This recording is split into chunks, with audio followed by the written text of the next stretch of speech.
சிக்கல். தான் செய்யும் தொழிலில் ஏகப்பட்ட சிக்கல் ஏற்பட்டதால் மன அழுத்தத்தோடு வீட்டில் வந்து அமர்ந்தார் தொழிலதிபர் பாலச்சந்திரன். தொழிலையே மாற்றிவிடுவோமா என்கிற எண்ணம் கூட அவருக்குள் உதித்தது.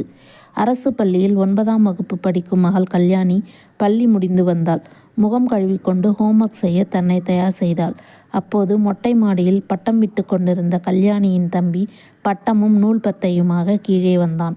பட்டத்தையும் கையில் கந்தை போல் சுற்றியிருந்த நூல் கற்றையையும் தரையில் போட்டான்.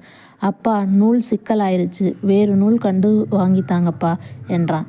சிக்கலாயிட்டா? உடனே அதை தூக்கி எறிஞ்சிட்டு வேற வாங்கணும்னு நினைக்கிறது தப்புடா தம்பி.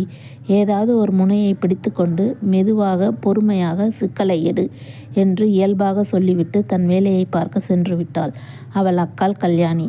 கல்யாணி தனக்கு சொல்லியதாகவே தோன்றியது தொழிலதிபர் பாலச்சந்திரனுக்கு. இப்போது அவர் மூளையில் பல ஜன்னல்கள் திறந்து கொண்டன.